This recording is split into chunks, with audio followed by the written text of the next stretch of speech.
Hello and welcome to this online event discussing the launch of our journal special issue for the Land and Literature 2023.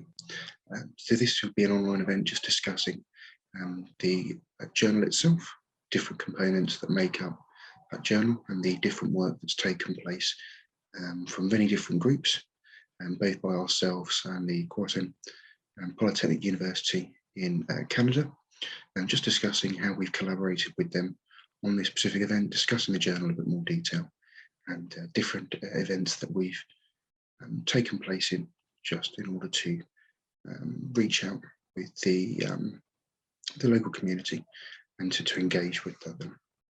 So just a little bit around the actual event itself then, first of all. So as I've mentioned already, it is a journal special issue focusing mainly on land, the main theme being representations of land in modern and contemporary literature, wherein land may be perceived as vulnerable or under threat. So as I've mentioned already, this is exploring this particular theme from two different avenues. It's an avenue that we've explored at NTU, and it will also take a slightly different approach as well from the Canadian KPU University. Obviously that will be discussed in a bit more detail. My colleagues and the journal team will go through the different articles and the different topics being discussed in this. So just in terms of how we've looked to promote this, what our main aims are. So it's been a joint venture, as I've mentioned already, and various different articles, both from ourselves and from our colleagues at KPU. There's also a number of book reviews. The book review group will be discussing that in a great amount of detail. And there's also going to be a link here. You can see the QR code there for the website that our marketing team has very helpfully set up there. That will create links to blogs and various podcasts that they've put together, discussing in further detail the various themes and why it is that we have looked to explore in such depth this very important topic. As I've mentioned there, then that we've also had a number of conferences, this particular online conference. Today, obviously, we've also luckily very recently had Jo Dixon, an author and poet, come in and speak to us and a group of secondary school children. And we may luckily enough to engage with them in a question and answer session with them. She was able to discuss some of her work in a great amount of detail. That question and answer session will also be included in this. So you'll be able to see just how Jo was able to engage with those students and how rewarding they found it. We also set up a creative writing task for those students, both on that particular day and also on an open day at NTU on the 7th of December. So we've been very fortunate that people have been so generous in participating and engaging with this particular project. And we thank everyone that has taken the time and the effort to engage with us, especially Kwantlen Willow School, whose year 10 students were the ones who came in and engaged with that creative writing event and spoke with Jo Dixon. And my thanks to her as well for taking part and taking the time to go through all of that. So as I've mentioned, Jo's Q&A will be up next. There'll be a short introduction from my colleague Eleanor, who will go over just a few details around Jo and her background. And then there will be a video there of the question and answer session with Jo, just to see sort of broadly what sort of questions were being asked by students, where their particular focus was, what they found most rewarding about her engagement. And then there's obviously, as I've mentioned already, going to be a discussion, a short overview of a number of the journal articles, both from ourselves and from KPU, by my colleague Kia. She's been nice enough to go over and just give a broad overview of the abstracts of those journal articles and what it is that the various authors are trying to achieve there. And then finally, the book group will be going over their reviews of the various novels that they've engaged with And just discussing, as I've mentioned already there, just a short extract of what it is they were trying to achieve on this project and how lucky they've been in the responses they've received. So as I've mentioned already, there is the QR code there for the website. There will also be an attachment for the Instagram page and the details for that. That's be later on in this video. But if you could go and engage with those, there's lots more that has been provided that hasn't been included in this video, but is very much available to you.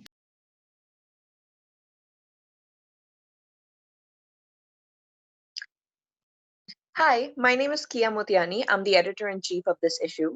The title of this issue is Literary Representations of Land in Modern and Contemporary Works.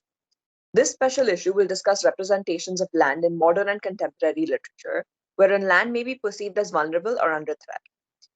The issue will observe themes of conflict between land and its inhabitants and engage with land being altered, destroyed, or attacked. The issue aims to discuss the impacts of these alterations on contemporary writing, how climate change, war, urbanization, colonialism, and industrialism may have affected the way land is spoken about in literary works. The issue seeks to delve into the complexity of literary characterizations of land and how events, socio-political discussions, and environmental research in the past century have affected them. This presentation will cover summaries of all of the articles contained in this issue. The first article is titled, Can Sci-Fi Novels be Considered a Beneficial Tool in Urging People into Action Against Climate Change? And it was written by Rebecca Rees. This article will discuss Implanted by Lauren C. Tafo and War Girls by Tochi Onyebuchi. It will discuss how these authors use emotive language and imagery in their literature to encourage readers to want to make a change and to warn them of the impending dangers of climate change and global warming. This article will argue that sci-fi novels can indeed be considered a beneficial tool in urging people into action. It will also discuss the need to continue creating and sharing work from this genre in a bid to strengthen both people's understanding of climate change and their willingness to act accordingly.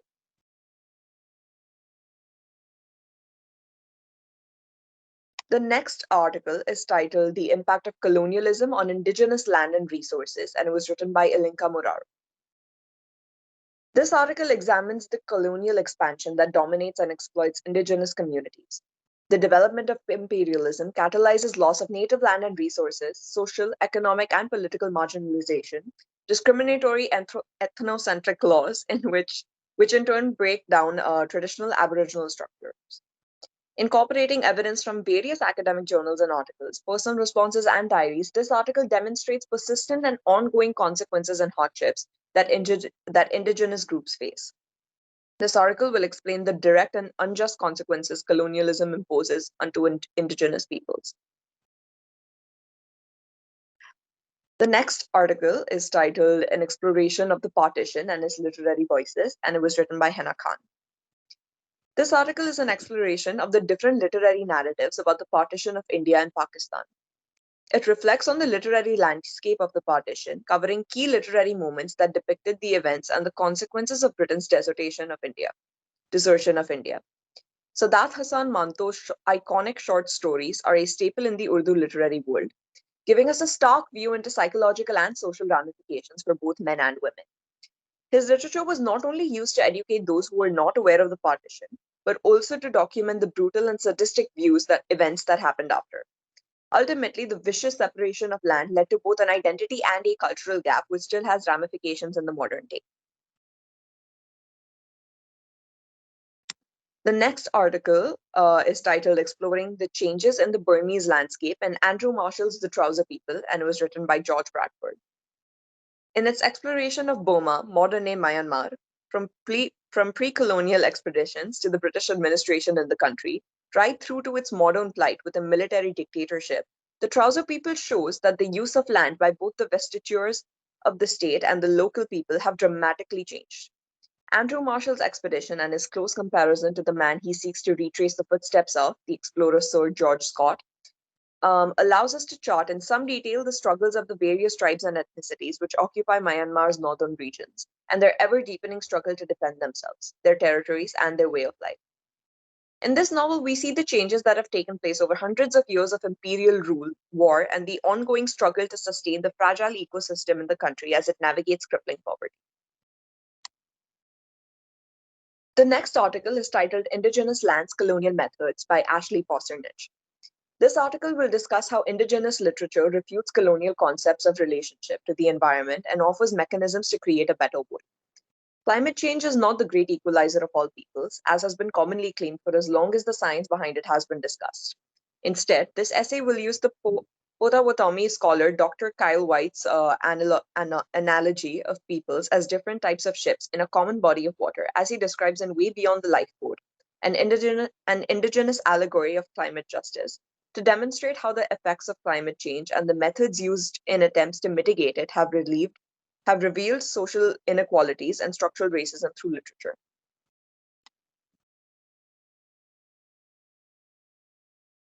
The next article is titled The Importance of Cultural Burning in Indigenous Communities and Their Stories by Veronica Vermes. Many indigenous groups and communities in British Columbia under colonizers' roots have been denied their cultural practices. The use of cultural fires or controlled fires is a process that has been helping the land on which the indigenous peoples have been settling before colonization interrupted this process by assimilating indigenous communities into Canada. With the impacts that the fires have on communities, understanding the process and meaning behind cultural fire burnings is crucial for the further betterment of the land. Many people stay on as either settlers or people of the land. With reference from the Government of Canada being involved in bringing media into the question, such as CBC News, the impact of knowledge is a lot greater as it now can be seen by more audience members and help bring to light the importance of this Indigenous cultural practice.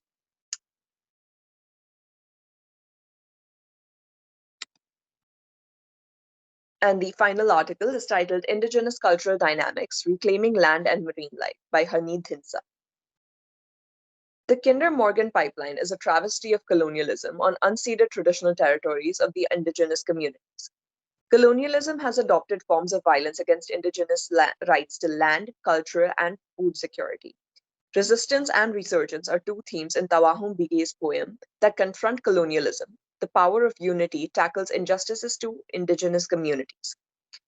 The battle is not only the physical pipeline running through the indigenous land, but also the societal traditions that are heavily impacted. Salmon continues to play a leading role in indigenous ceremonies and diet. However, the threat of the Kinder Morgan pipeline hinders their ability to have access to fresh salmon. This poem analysis demonstrates the impact of colonialism on indigenous land and marine life. And those are all of our articles. I hope you look forward to reading the issue and giving us your thoughts on it. And thank you so much.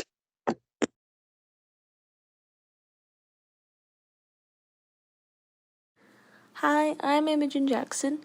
I study creative writing here at NTU, and my role in the academic journal was a book review editor and writer. I'm Sofia Bartram and I study creative writing at NTU and I was the head writer for the journal. These were the 4 final books that we decided on as a team to use in the journal. They all have similar themes that focus on global warming and climate change. My review was on a documentary called Cowspiracy, The Sustainability Secret. The main theme of this was global warming and the leading causes. Throughout the documentary, there was a large dispute on what was the leading cause of climate change. And in this documentary, it discusses how the main cause is livestock and cattle and agriculture in comparison to greenhouse gases. I rated my review quite highly just due to how factual and informative the documentary was and how it was a very different perspective to global warming and climate change. Another benefit to this documentary review is how they actually offer resolutions to climate change rather than just bombard you with factual information. So it's quite an overall informative documentary to watch. One of the reviews I did was The Uninhabitable Earth by David Wallace Wells. It focuses on the future of climate change and the possible outcomes of global warming. In the book, he talks about possible scenarios that could happen if we don't focus on fixing the problem, although he doesn't give any solutions to actually fix the problem, and encourages a lot of personal research. Another review written by Felicia Bergfast, one of my co-editors for the book review teams, was called The Madhouse Effect. Her review on the Madhouse Effect focuses on the general themes of climate change denial, science of climate change, and the impact on politics, as well as Earth and humanity.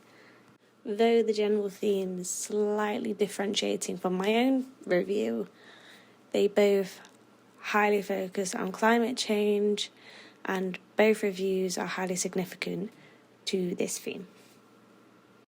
This Changes Everything by Naomi Klein focuses on the links between capitalism and climate change.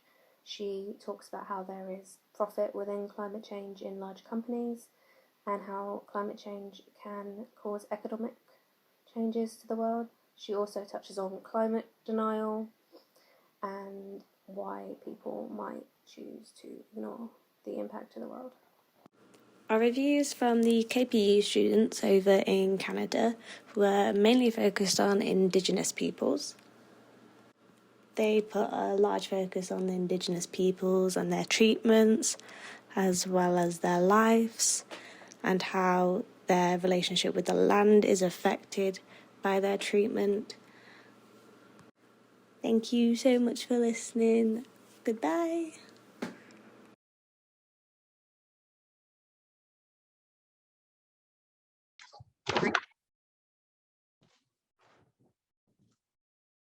So hello, my name is Eleanor O'Donnell and I am an English for Secondary Education QTS student at Nottingham Trent University. And I'm going to be talking to you about one of our most recent conference events that we held for some Year 10 students from a local secondary school, alongside and in partnership with poet Jo Dixon. The whole event took place in the format of a literary conference, with readings from Jo Dixon's own published works, followed by a short question and answer session, as well as a creative writing activity in which the students could actively participate in and have a go at creatively writing themselves. Now, before we show you a short snippet video from our literary conference event that we held at NTU, I'm going to provide a bit of background knowledge of Jo Dixon herself.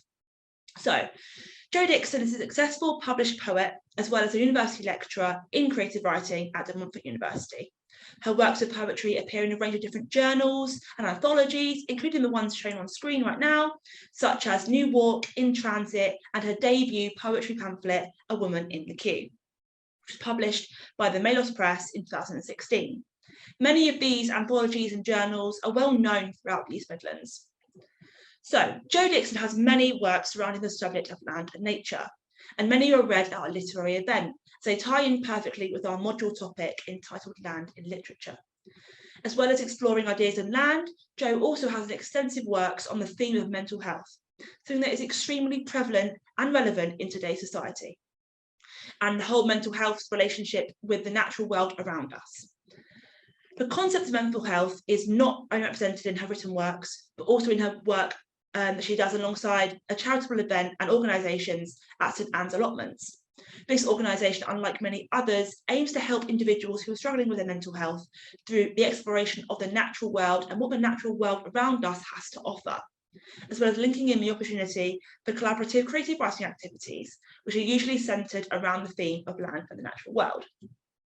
So here is an excerpt of Jo reading some of her works at our literary event that took place at Nottingham Trent University.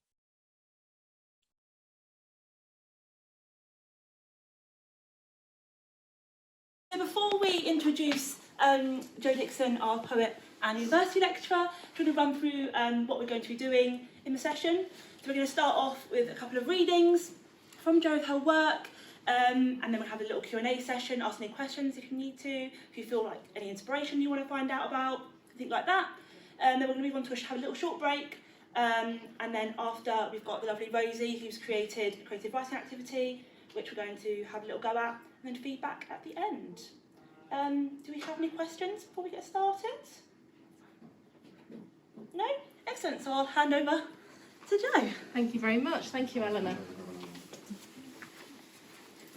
Right, Right, thank you very much, Eleanor, and all the team for inviting me today to talk to you and to share some of my poetry and talk to you about creative writing. Maybe help you a little bit with some of your GCSE work that you're starting on. I believe you're all Year 10 students. Give me some nods. Yeah.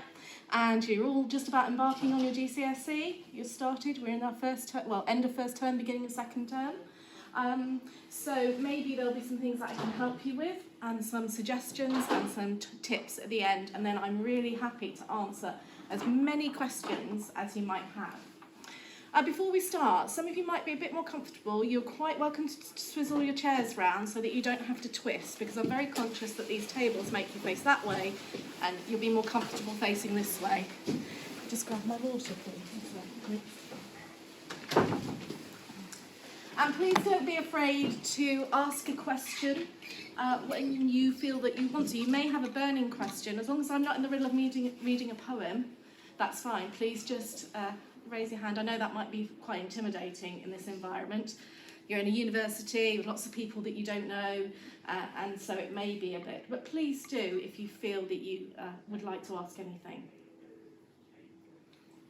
So I was really delighted to be asked by the team to talk to you today and to do some readings. And the theme of this conference is literature and the land. And some of my work is based on the land. So there's a really nice connection between some of the things that I do and some of the things I write about. So I'll tell you a little bit about me. I'm not going to bore you with lots of biographical details, but I write and publish poetry and flash fiction. Someone might want to ask me about flash fiction later and what it is, because it's something that might have a connection with any creative writing task you might be asked to do. You are asked, obviously, in GCSE English to write quite a short piece. You don't have lots of time, so there may be some principles of flash fiction that you could apply to your creative writing. My first degree was in English literature, much like the students here. At Lancaster University. It was a terribly long time ago. I'm not going to tell you how long ago, because then you'll guess how old I am. But I've also taught secondary English across the East Midlands. I'm sure you all heard of Toot Hill or West Bridgeford, where I have taught in a previous incarnation of myself. But then partway through, I suppose, as I got into later life, I decided I wanted to do more creative writing. So I came here to NTU, and I did a master's, an MA in creative writing part-time, which was absolutely fantastic, and then led me on to doing a PhD in creative writing. You may not realise that that's possible to do that, but it is. And what that is, it was a practice-based PhD. So I wrote poetry for it, and I also did critical explorations into the theories that I was working on, and a range of other things.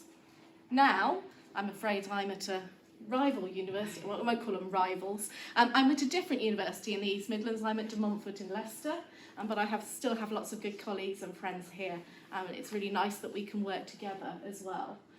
Where I'm a lecturer in creative writing and also the programme leader for the degree. So my writing and research interests, as I said, poetry, flash fiction, creative writing and translation as well. I'm really interested in, and I've just published a poem that's translated from Dutch, which appears in this journal, which is called Modern Poetry and Translation. Really interesting journal, magazine, if you can get hold of it. I'm not sure if the library can get hold of it or not. Sometimes they have that online, so there's some really interesting poems that are translated from other languages, which I think is really important as you're learning about poetry and literature, that you also read poems from other languages, obviously through English, but in other languages. I also research women's contemporary poetry. That's my particular area of interest.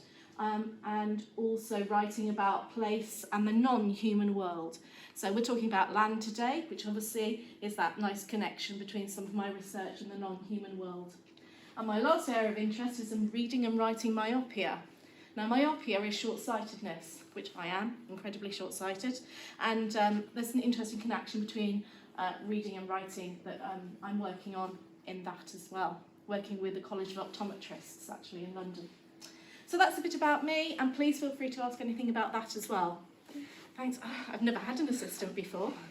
This is wonderful. Okay, so this is my poetry collection, Purl, which was published in 2020 by Shoesting Press, which is a local publisher actually, based in Nottingham. And I will be reading some of my poems from it. There is an intention to this backdrop here, and I'll explain that as I go along. Okay, thanks, Eleanor. So I'm going to dive right in and read the first poem.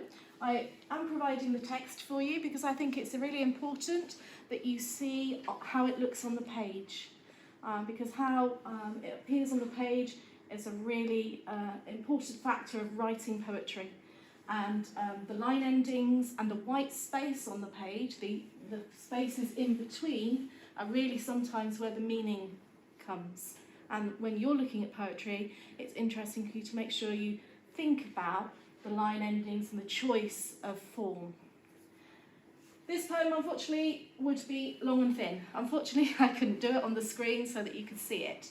So it follows on, it's long and thin. Now, it's called To the Fates. And the Fates are women from Greek mythology who were sort of weavers of your fate. So they, decided what would happen to you. And people believed that the Fates, these Greek gods, would decide what happened to you. And you'll see that there is a little bit of writing underneath the title that says it's after Kathleen Jamie and Friedrich Hölderlin. Kathleen Jamie is a fantastic poet, and I would really recommend you reading her work. She's from Scotland, and she writes a lot about land and the environment. And she wrote a poem that she translated from Friedrich Hölderlin, who wrote the original poem in German, and she then translated it into Scottish dialect. And this is not a translation at all of their versions, but it was inspired by their versions, which is why it says after. And if you see that on a poem, after, it means that it's been inspired by someone else's work or someone else's ideas. So, it's called To the Fates. In your weaving, grant me sight, just once, of it skimming the slow-flowing river, lightning blue mantle, nape to tail. In your weaving, grant me sight, just once, of it poised above the slow-flowing river, copper feathers, belly to breast. In your weaving, grant me sight, just once, vertebrae leaning into corrugated bark in the margins of the slow-flowing river.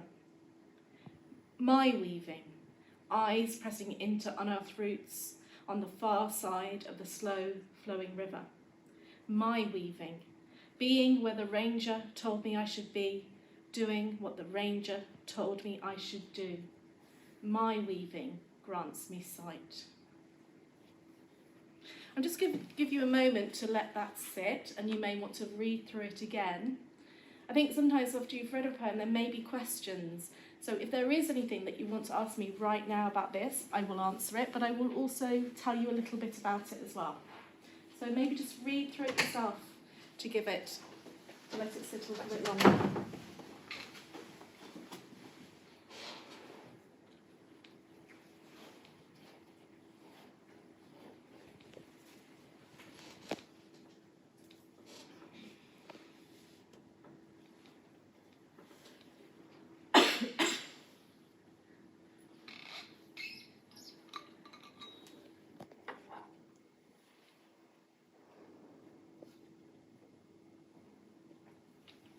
Okay, has anybody got a question about it? Anyone brave enough to ask a question? Anyone out there? Okay, maybe, I don't know how you feel if I ask you a question. We'll see how, if you go. Why do you think I've used the repetition?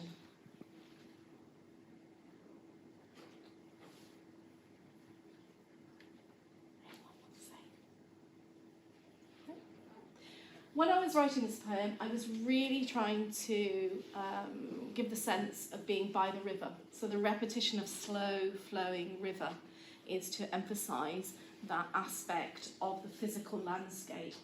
So when you're sort of combining land and literature, it's about thinking about how the language that you use might help that.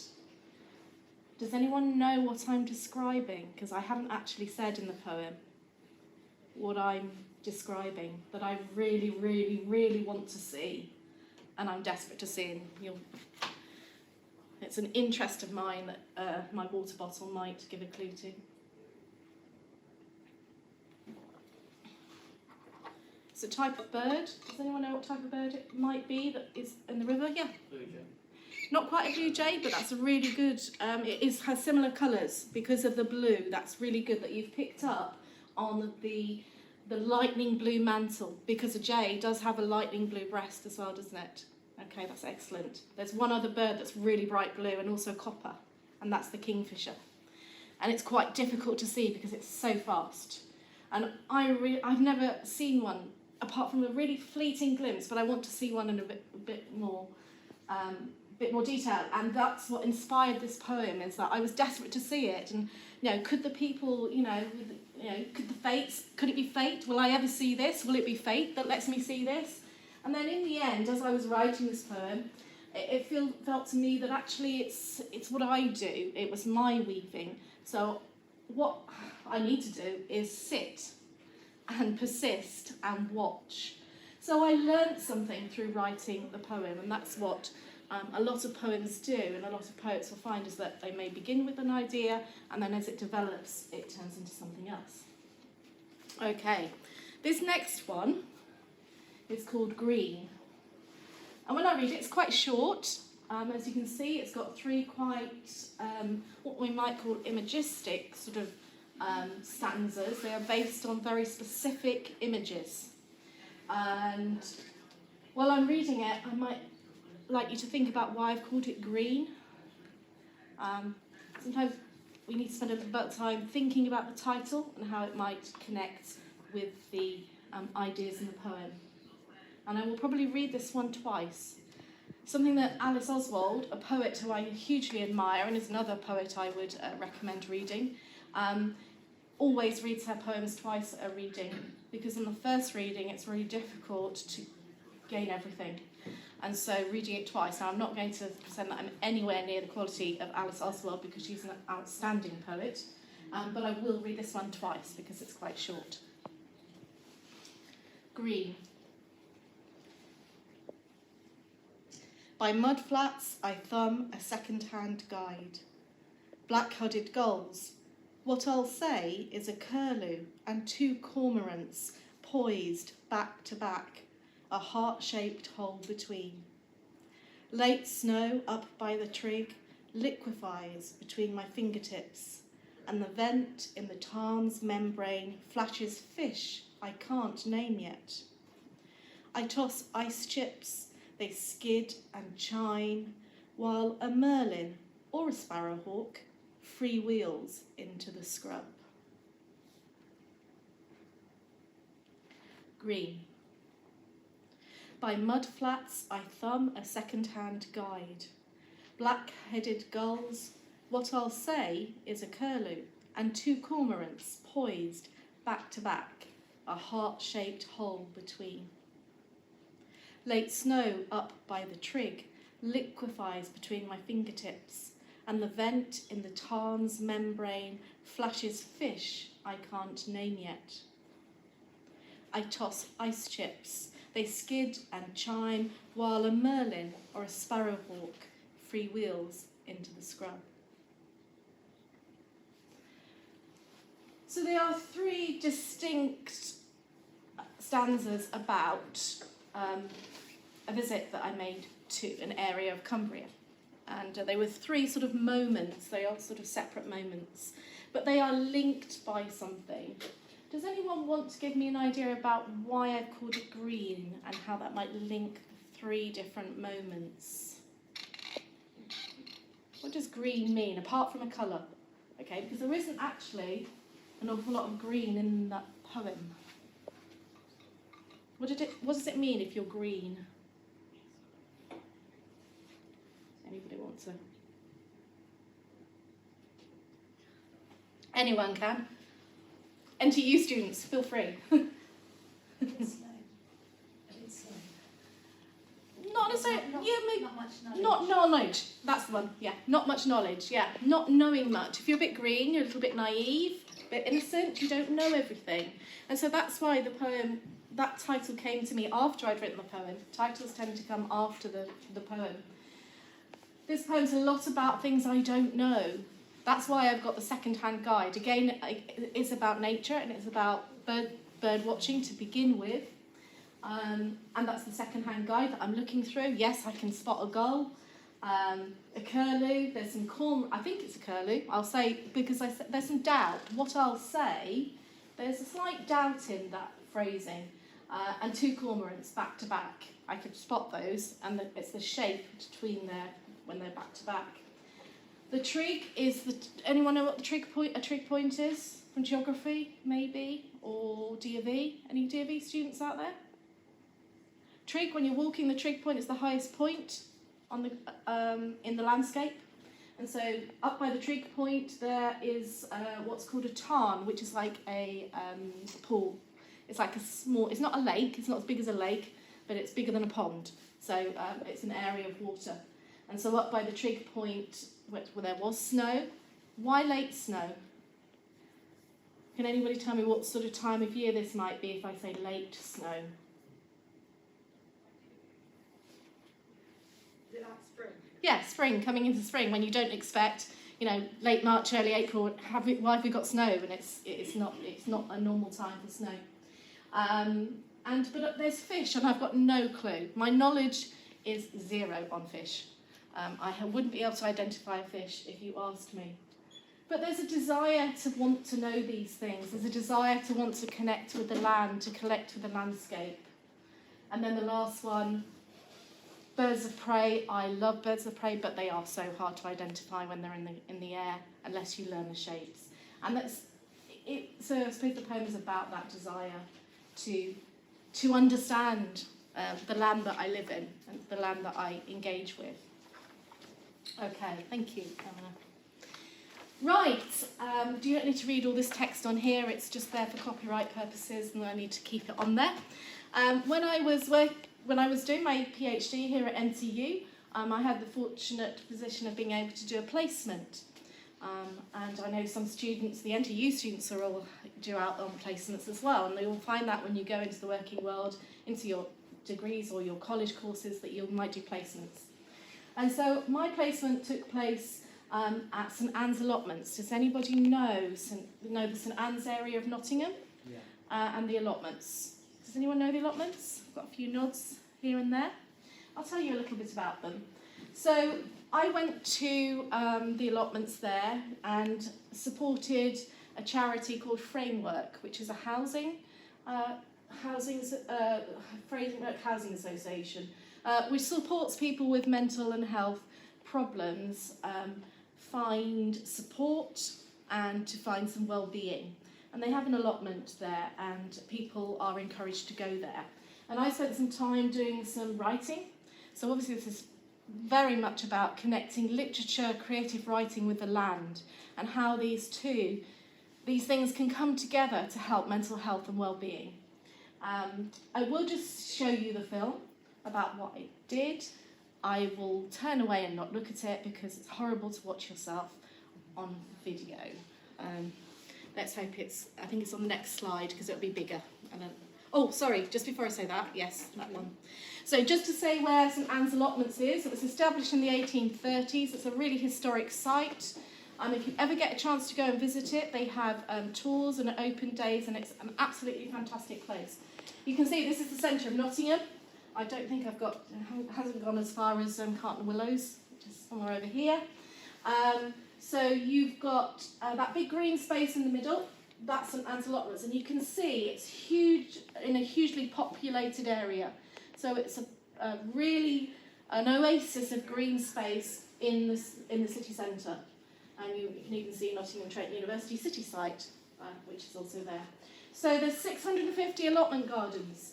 They're grade 2 listed, and there's a visitor centre, community orchard, and it's run by the Renewal Trust to nurture happy and healthier communities. So that's where I was based.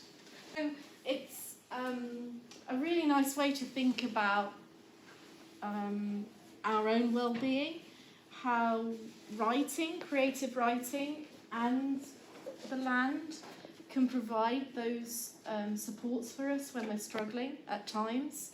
There may be some of you who enjoy either being out in nature or do enjoy creative writing. I'm not going to ask you to reveal if you like any of those things, because it's quite difficult to do in a space with lots of other people. But there's a really, I think, important connection between writing and the environment. They both allow us to think more about where we are in the world and our place in the world. Thanks, Eleanor. Right, and so following on from that, I wrote several poems there. Obviously the poem that you heard read was the poems of the people who attend the allotment, and it was, I arranged their lines to produce the poem, but it was their wording, and I took different lines from their poems. I wrote other poems, but I'm going to read this one for you, which is called Taking the Water. And the allotments at St Anne's are perhaps not quite what you imagine as allotments. They are walled gardens. They have huge, which is why this picture is here. The walls around the gardens are very, you can't see over the top, so you cannot see into the allotments unless you're invited in. And there's lots of lanes and hedges around the site, so everything is quite enclosed, and they are gardens rather than just strips of allotments. And at the bottom of the allotments, coming close to the road, is a beck, so a little stream, and it has a lot of history and lots of sort of myths about it, mythology about it, and sort of old folk tales about it, and it's alleged to have healing properties, the beck, and it's called Rag Beck, and the poem sort of explores perhaps why it's called Rag Beck. So it's called Taking the Water.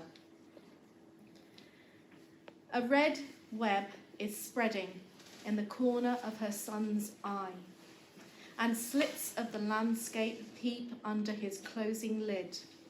The hawthorn he hid behind, watercress rooted in the gravel, a grey wagtail tapping in Rag Beck, where the hem of her scarf is quickly soaked. She tips his head back, rams his chin up, tells him to stretch his eyes to their limit, and squeezes cotton in her fist.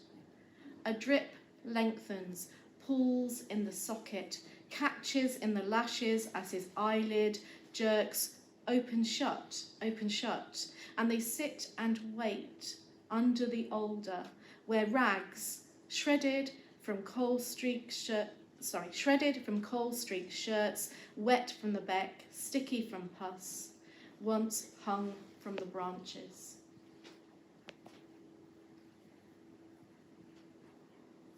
So there's a combination here of the past and the present, of those two different times coming together.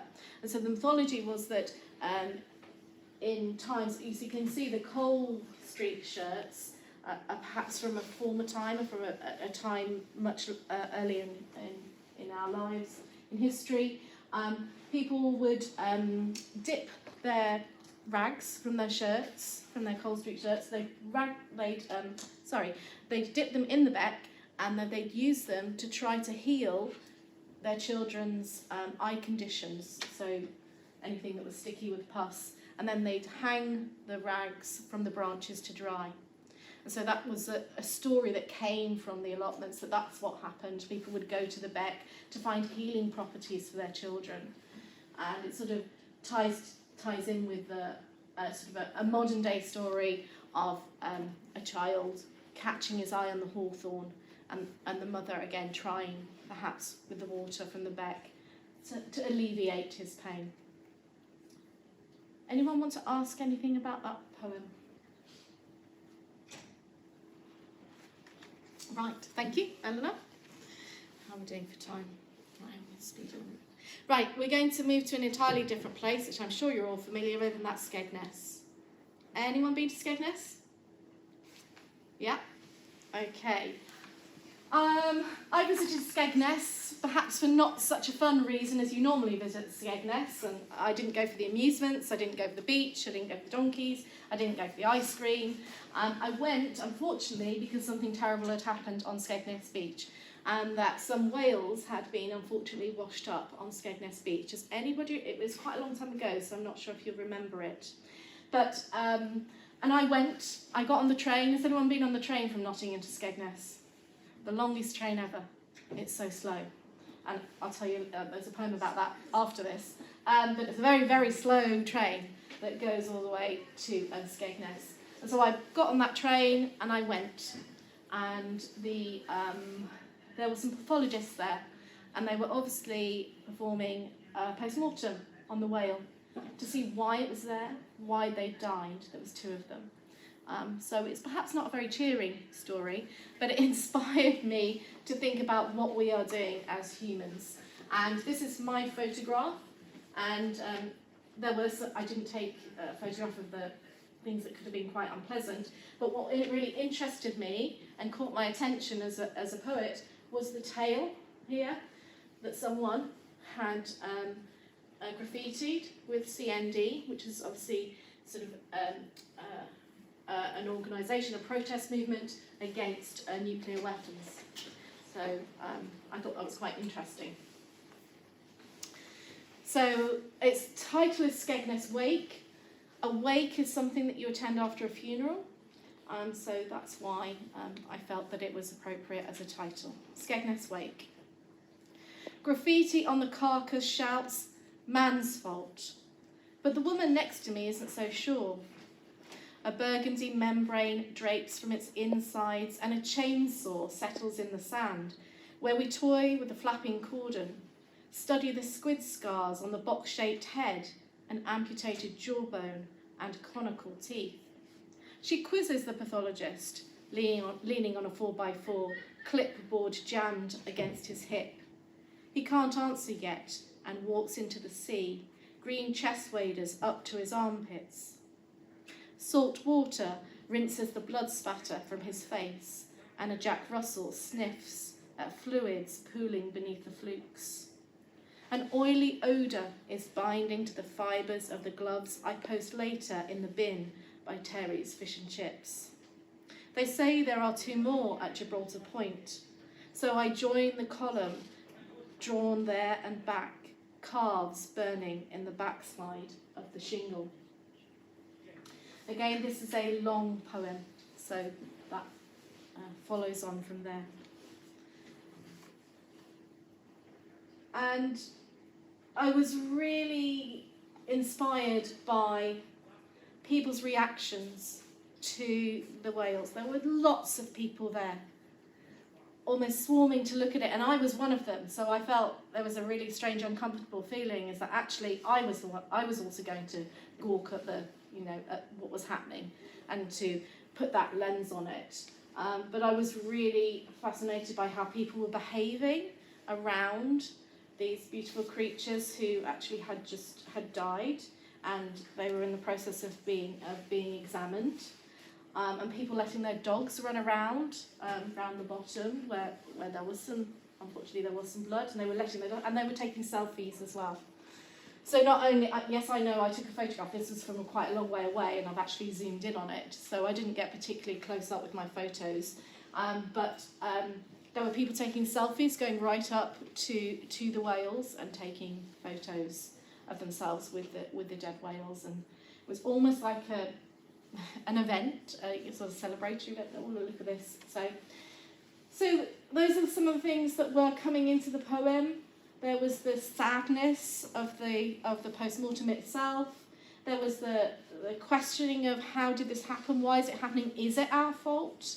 Is it our fault that this has happened? No one knew at this point in time why they'd been washed up here, and so they were trying to find out. And also this compulsion to also look, to be drawn towards this sort of gruesome sight. and there was a hugely strong odour, and I couldn't get it off my gloves. It was on my gloves, and that's why I disposed of it, because I just couldn't get rid of that smell. Even though I had touched nothing, the odour had sort of permeated everything. When we speak about different methods that are used, and we analyse this and we get, well, the writer didn't actually, they weren't thinking that at the time. So that's what students are used. But the similar use of like flamenco skirts that you use twice in the journey, and that contrast between the skirts and the kind of the British sort of countryside you're going out on the train. Why did you use that symbol? Oh, now that is a good question. So the flamenco skirts, well, initially because they looked like Spanish flamenco skirts, because they were bright cerise in a very grey British industrial landscape, and they were bright pink, sort of plastic sheeting, and it just, the way that they were flicking, and it literally did remind me of flamenco skirts. But then when I was thinking, you think, is flamenco skirts the right thing I want? Do I want something else? But then I was interested in the juxtaposition between something that was outside of, and was more joyous and completely different to the industrial landscape.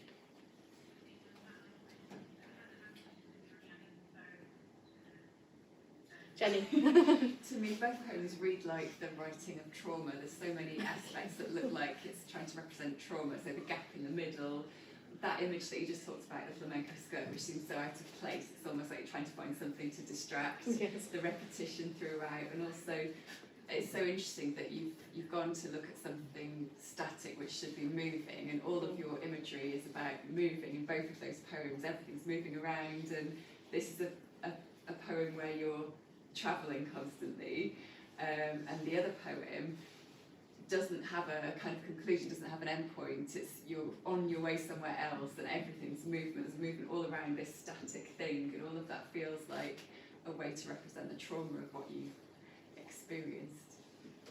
Yes, it was traumatic, and yes, it is an interesting contrast between the movement and the static. Another juxtaposition that has that was, and I think yes, that the space in the middle is the trauma, and it also is the point at which I am perhaps still, perhaps thinking. So it's the stillness in the middle. So white space can sometimes be a nice stillness in a poem.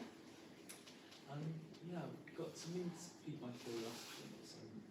So if I sound a tad facetious, because I don't want to, I'm genuinely curious.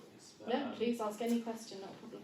The lines that look like it's errors coming from Word, are those intentional? Because I find that really interesting as a form of it was. Yes. With train tracks and stuff. Yeah, it's interesting. I found it difficult to get this poem onto the slide, and so I probably typed it out really quickly.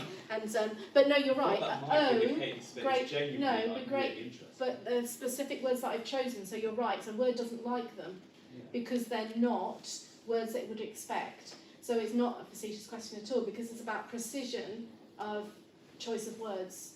So I'm very precise about what words I choose, and sometimes Word doesn't like that because it doesn't want anything that's out of the ordinary. So obviously O is a French word, so it doesn't like it, but that is the name of the place. That's the it was the station board, so it's on the station board, so Word doesn't like it. But it's about using the concrete details that are in that landscape. Full streaks, again, is a word that can be used, but it probably wants me to hyphenate it, but I didn't want to hyphenate it. And I wanted that impression of it was the light falling in streaks, but it wasn't falling in streaks, it was full streaks. It was that immediacy, and it was that speed. But that's why they were together. And it doesn't like my use of the comma after boots, but I wanted a pause. So punctuation, again, is something that's really important. So it doesn't like this grammatically, but I wanted a comma for the pause. Any comma is a pause in a poem. End of line is half a comma, we would say. So if you get to the end of a line and there's no punctuation, it's not, although you do read on to the next, there is a slight breath that takes a pause, and the end word on any line is incredibly important. Poets will spend a long time thinking about their end word and the next word on the next line. Now this one's slightly different because it's what we might say is a prose poem, so it's not lineated like a sonnet or any other poem might be. But you can see there's commas for pauses, brackets, which obviously are there for sort of additional information, but perhaps important, and of course a colon here. Now I wouldn't often use a colon in a poem because they can draw attention to themselves. They can be sort of distracting. The colon here is intentional. It's very intentional to, you know, what comes after a colon is an explanation of this, the spectacle. So the spectacle is this. This was the spectacle that I saw. So the colon is important for explaining what the spectacle is. Great questions, thank you. Right, quick tips. Have we got time for quick tips? Yeah, I think so. The students organising the conference thought it might be helpful if I had some quick tips. I have taught GCSE English. I'm not sure which board you're doing. Do you do AQA? AQA. So you will have a picture, probably. You'll have a picture or a scenario. You'll get different choices. But there are things that you can do to improve your writing practice, to improve your creative writing. One thing is this. I don't know, teachers, if you want to take a quick screenshot of that. Little instructions of free writing. I don't know if you do free writing as a stimulation. Okay, so all my students at degree level do a lot of free writing. And that's continuous writing with a pen or a pencil, and keep your hand moving. You're not allowed to stop. So they're given a time limit and they have to write, and they're not allowed to stop at all. If they get stuck, I usually give them a prompt. If they get stuck, they just write and, until an idea pops into their head, or they scribble a line. This means you're not thinking, it keeps your sort of connection between your hand and your mind. And you can go wherever your thoughts take you. If I give you a prompt, it doesn't mean that you have to stay with that prompt. Your mind might wander off into something else, and it doesn't matter.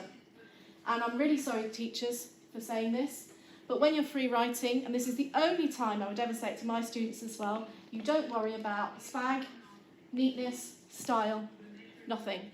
Because no one else looks at this writing, because it's only for you. So you don't show it to anybody, and it doesn't matter what form it's in. So if you take away your focus from constantly needing to be accurate, you free your creative thoughts. You don't cross out, you're not allowed to go back and change anything, because I spend time, like any writer, trying to write perfect sentences and perfect lines, and so then I stop my creative thoughts, so it stops you doing it. So if you do 2 minutes of free writing without worrying about any of those things, all sorts of interesting things can happen. So when the time is up, I say, right, that's it now. You read over your work, your free writing, and you highlight any words and phrases that you think are interesting, and they might turn into a poem. They might turn into a short story. You might find a character that you really love. You won't write about it right then and there, but it's a really good practice to try to develop, and most of my creative writing students do it daily. They will spend 2 or 3 minutes. They usually get up to 5, because your hand does ache to begin with when you start this, but once you've built up a bit of stamina, you can do it for longer. And what I encourage them to do is get a bag. I've got a brown paper bag here. Go around the house or outside, collect completely random items without thinking about it, just bung them in a bag, and then when you think I need a bit of practice, I need a bit of creativity, pick an item out the bag, set your timer for 3 minutes, and just write about that object. So that's a really good practice to try. You might not want to do it every day, but you might want to do it once a week. So that's a good thing, I think, to help you develop your creative practice. Concision and precision. I talked a lot about concision and precision. You will notice in my poems there are not a lot of adjectives and there are not a lot of adverbs. And the reason for that are that adjectives are really like coins. We need to spend them wisely. If there's too many adjectives, you take the focus away from the object. I'm not saying don't have adjectives, that's certainly not. Adjectives are important. But think really carefully about how many you have, because you could lose focus on the object that you wanted to describe. It's always better to be as precise as possible and concise. Don't go too long. If you over-rely on adverbs, so the ly words, so walking quickly, you are underwriting your use of the verb.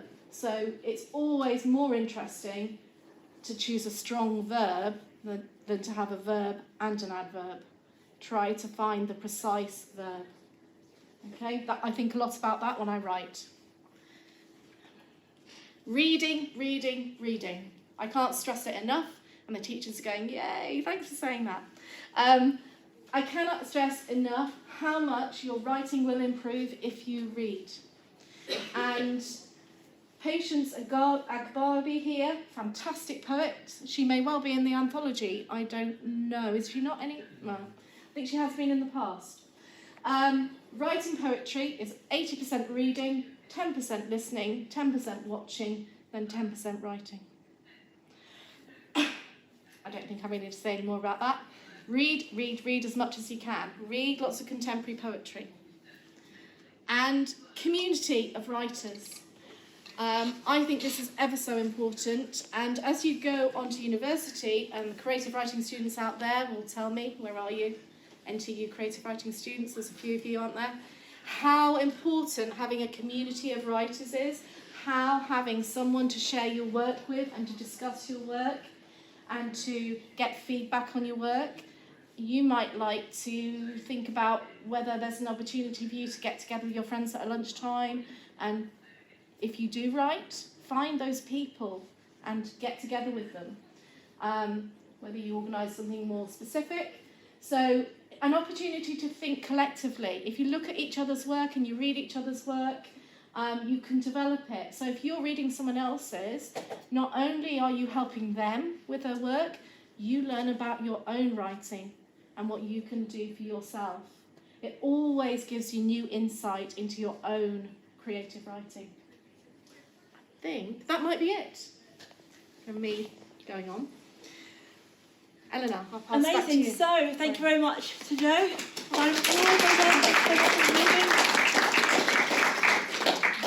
So we're going to quickly hop on to a little question and answer section about the work that Jo has just read to us, or anything about creative writing in general, inspiration, tips, things like that. NTU students as well. Yeah? How old was you when you started writing it? Was you quite young, or like when did you decide? What was the kind of starting point that made you want to do it? This is really interesting because I still attend creative writing workshops, and I was doing one this week. It was an online one, and we were given a prompt about why we were writers and whatever, and it took me back to a poem I wrote when I was 8. And I thought, was that my starting point? Because I haven't been writing what I would say professionally for a long time. So I did my Masters in Creative Writing here at NTU in 2014 maybe. So that's when I probably started seriously writing, which actually is quite a long time ago because I'm not very young. But then I thought back, and actually I probably was a writer but didn't have the courage to do it. So that first poem I wrote at 8, and I wrote it out on a piece of pink paper. I used coloured pens, I decorated it, and I gave it to my mum. And that probably was the first point, but then there was a big gap in between where I didn't have the confidence to do it, and there weren't as many opportunities to go to creative writing workshops and to being a writer from where I was at a secondary comp, just like I wasn't at a fee-paying school or anything. I was at an ordinary secondary comprehensive. The first person in my family to go to university was my dad, so writing wasn't, didn't seem like a thing I could do. So I didn't feel it in that way until much later in life. Yeah. You mentioned at the start flash fiction. Could you talk us through some flash fiction? Flash fiction, yes. Right, okay. Flash fiction has some really interesting rules. There's some great books that maybe I could tell you about later, but flash fiction. I think flash fiction is usually a piece of writing, a prose, a story. It has to be a story. Okay, it has a normal story arc. I'm sure you've talked about story arcs and how you need to have a story arc. It can be anything from 50 words, a story in 50 words, or a story up to, if you go beyond 500, 600, 700, you're getting into a short story. Okay, so it's that really short piece of prose that still has a story within it. There's lots of top tips for writing flash fiction. There's lots of fantastic websites as well with flash fiction examples. And I think the important thing with flash fiction, and which might be applicable to you when you're doing your exams, is thinking about, because you probably are only writing max 500 words, maybe less even. So in effect, that piece of prose is a flash fiction. And so flash fiction principles are really, really good to apply. So always start in the middle. I mean, I'm sure you perhaps have talked about that. Starting in the middle rather than having a big lead-in. So, refreshments.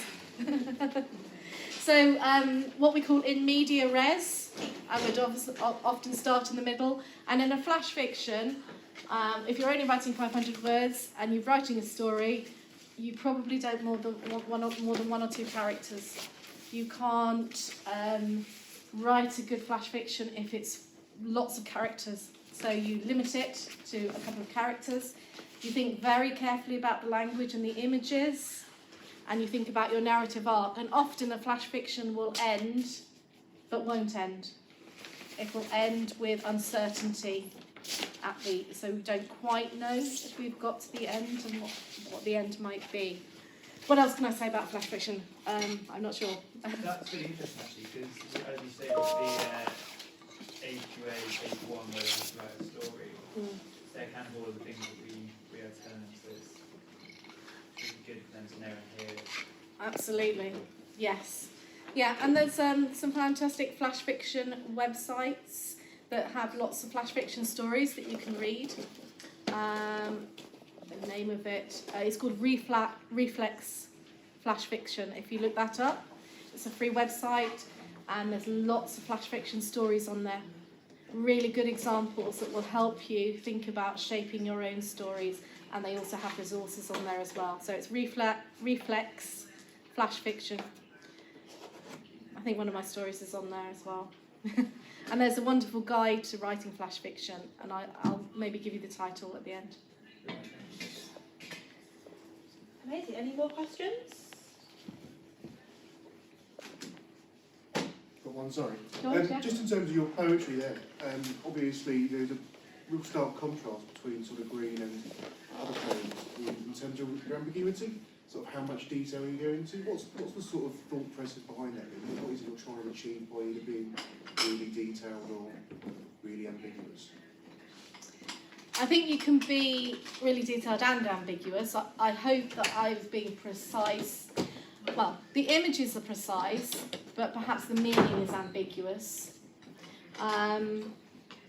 What's the thought process behind them? It depends what I was doing at the time. Part of my research actually is into what is that difference between revealing everything and holding it back. And I think flash fiction does a lot of that. Flash fiction does a lot of holding back and not revealing everything. And my research is into something, a sort of an idea called epiphany. So epiphany is obviously having that moment of revelation, that moment of truth. And so some of the poems are exploring, yes, there is a moment of truth, there is a moment of clarity, but life is complicated and difficult and ambiguous, and sometimes there isn't always a moment of truth, there isn't always that flash of understanding, and sometimes there's doubt, and so that's where the difference comes at that point in time in that poem. That's how I was feeling that there wasn't an answer to this, and sometimes there is, although I'm not sure there's a total answer, a truth. I don't like truth as a concept. There's not really a definite truth. Anything else? Anything else you want to ask me about being at university, or teaching, or writing? You've all listened ever so patiently. I do appreciate that, and I know it's been quite a long time. I hope you've got some good ideas, and maybe you'll take some of those things into your workshop that the students are going to do with you. And I'm going to stay, so if you don't want to ask a question in this environment, you might want to ask me something when we're in a less formal setting. Okay, well, amazing. Thank you so much. So now we'll have a short break, and then we'll resume a little bit later on and do the creative writing.